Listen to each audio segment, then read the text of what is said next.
Adolf Hitler नाम का एक व्यक्ति, एक तानाशाह, जिसने संपूर्ण मानव जाति के इतिहास में सबसे बड़ा जाति संहार आयोजित किया था, कैसे अपनी राजगद्दी तक जा पहुंचा था, इसी कहानी को आज समाजशाला में जानेंगे। इस कहानी की शुरुआत होती है 1918 में प्रथम विश्व युद्ध के अंत पर। प्रथम विश्व युद्ध में एलाइड देशों की सफलता के चलते जब जर्मनी को यह लगने लगा कि उसकी जीत नामुमकिन है, तो उसने संधि समझौते पर हस्ताक्षर करने स्वीकार कर लिए। तो इस तरह उसकी साम्राज्यवादी सरकार के गिरते ही देश में राजनीतिक अशांति फैल गई, सभी कर्मचारी हड़तालों पर चले गए और जर्मनी को यह लगने लगा कि कहीं अब रूस की तरह हमारे भी साम्यवादी क्रांति ना हो जाए। तो विद्रोह को दबाने के लिए सभी राजनीतिक पार्टियों ने अपने हाथ मिला लिए और इस तरह लोकतांत्रिक वाइमर गणराज्य की स्थापना हुई।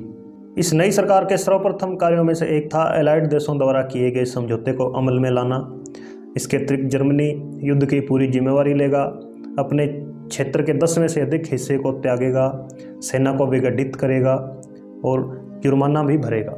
इन सभी कारणों से जर्मनी की अर्थव्यवस्था जो पहले ही टूट चुकी थी, अब और अधिक दुर्बल हो गई। लेकिन कई राष्ट्रवादियों और सेवानिवृत्त सैनिकों को यह बहुत अधिक अपमान की बात लगी कि हमें हार नहीं माननी चाहिए थी। दरअसल उन्हें एक बड़ा भ्रम था, गहरा भ्रम था कि जर्मनी युद्ध जीत सकता था यदि नेताओं और विरोधियों ने उसकी सेना को धोखा न दिया होता। हिटलर के लिए भी यह ख्याल एक जुनून बन गया और अपने कट्टरपन और मन में पागलपन की हद तक समाये भ्रम के चलते उसने सारा दोष यहूदियों के सर मढ़ दिया।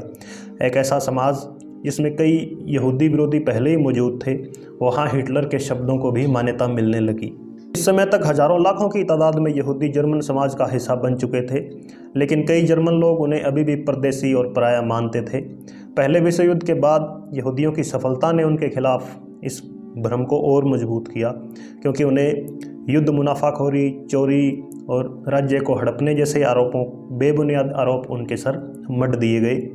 इस बात पर जितना जोर दिया जाए उतना कम है कि षड्यंत्र के इन आरोपों का आधार था डर, क्रोध और कट्टरपन। कोई तथ्य इनमें मौजूद नहीं था कि यहूदियों के चलते ही जर्मनी हारा है। इसके बावजूद हिटलर को सफलता मिली। जब वह एक छोटी राष्ट्रवादी राजनीतिक पार्टी में शामिल हुआ तो अपने चालाक और हेर-फेर से भरे भाषणों के बल पर वह पार्टी की अगुवाई करने लगा और बड़ी संख्या में लोग उसकी बातों की ओर आकर्षित होने लगे, क्योंकि लोगों के अंदर आक्रोश पहले से ही मौजूद था और हिटलर ने उस आक्रोश को हवा दी यहूदी विरोधी विचारों के माध्यम से। हिटलर की नाजी पार्टी ने साम्यवाद और पूंजीवाद दोनों की ही भर्त्सना की, उन्हें बहुत अधिक बुरा बताया और जर्मनी की हार का एक प्रमुख कारण बताते हुए इसे अंतर्राष्ट्रीय साजिश करार दिया। शुरुआत में नाजी पार्टी लोकप्रिय नहीं थी। सरकार गिराने के एक असफल प्रयास के बाद पार्टी को अवैध भी घोषित कर दिया था और हिटलर को एक मुकदमा चलाकर राजद्रोह के जुर्म में 1 साल के लिए जेल में बंद कर दिया गया। लेकिन 1 साल बाद जेल से रिहा होने पर उसने तुरंत नए सिरे से आंदोलन शुरू किया और इसी बीच 1929 में एक दौर आया विश्वव्यापी मंदी का, जिसे द ग्रेट डिप्रेशन कहा जाता है। इसके चलते अमेरिकी बैंकों ने जर्मनी को दी गई ऋण राशि वापस मांगना शुरू कर दी और पहले से ही जूझ रही जर्मनी की अर्थव्यवस्था रातों रात कोलैप्स कर गई। हिटलर ने लोगों के आक्रोश का फ़ायदा उठाया और जर्मनी को उसका भूतपूर्व गौरव और प्रतिष्ठा लौटाने का वायदा किया और लोगों को एक आसान बलि का बकरा भी दे दिया कि आप यहूदियों को हार के लिए कोस सकते हैं। मुख्य पार्टियां इस संकट स्थिति का सामना करने में नाकामयाब सिद्ध हुई, जबकि वामपंथी विरोधी पक्ष आपसी मतभेदों और झगड़ों में ही उलझे रहे। इस कारण इस असंतुष्ट जनता का कुछ हिस्सा नाजी पार्टी के साथ जुड़ गया, जिससे केवल 2 सालों में ही नाजी पार्टी का संसदीय वोट 3% से बढ़कर 18% तक हो गया। 1932 में हिटलर ने राष्ट्रपति पद के लिए चुनाव लड़ा, लेकिन कई पदकों से सम्मानित युद्धकालीन सूरमा जनरल फान हिंडनबर्ग से वे हार गए।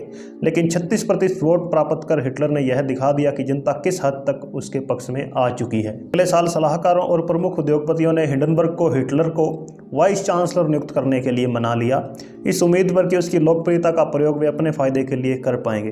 हालांकि एक चांसलर केवल संसद का प्रशासनिक अध्यक्ष मात्र था, लेकिन हिटलर ने फिर भी अपने अधिकारों और अपनी सत्ता को धीरे धीरे बढ़ाना शुरू कर दिया। हिटलर के समर्थक संसदीय गुट बनाकर सड़कों पर विरोधकर्ताओं से भिड़ने लगे। वहीं हिटलर ने लोगों के मन में साम्यवादी विद्रोह का डर पैदा किया और यह तर्क दिया कि केवल वही समाज में कानून और सुव्यवस्था ला सकता है। फिर जब 1933 में एक नौजवान कार्यकर्ता को संसद भवन में आग लगाने के जुर्म में जेल में डाला गया, तो हिटलर ने इसी घटना का बहाना बनाते हुए संसद से अपने नाम कुछ और अधिकार प्राप्त कर लिए। उसके बाद हिटलर ने प्रेस की स्वतंत्रता को समाप्त कर दिया, अन्य पार्टियां भंग कर दी यहूदी विरोधी कानून पारित कर दिए और हिटलर के कुछ प्रतिद्वंदियों को मार दिए गए। जब अगस्त 1934 में राष्ट्रपति हिंडनबर्ग की मृत्यु हुई तब एक बात साफ हो चुकी थी कि अब कोई राष्ट्रपति के लिए चुनाव नहीं होंगे। इसके बाद जो कुछ हुआ उससे आप और हम सब वाकिफ़ हैं, लेकिन दुखद बात यह है कि हिटलर ने शुरुआत के अंदर जो दमन किया अपने लक्ष्यों की पूर्ति के लिए वह उतना अधिक आवश्यक नहीं था। उसके भाषण लोगों के डर और आक्रोश का लाभ उठाते थे ताकि वह अपने और नाजी पार्टी के लिए व्यापक समर्थन प्राप्त कर सके। कई दशकों के बाद आज भी हिटलर का उदय एक चेतावनी है कि यदि जनता अप्रसन्न है और क्रोधित है और एक ऐसा नेता जो इस जनता का फ़ायदा उठाना जानता है, इस सब के बीच लोकतांत्रिक संस्थाएं कितनी दुर्बल साबित हो सकती हैं। तो समाजशाला में आज इतना ही। मिलते हैं किसी और दिन किसी अन्य टॉपिक के साथ। धन्यवाद।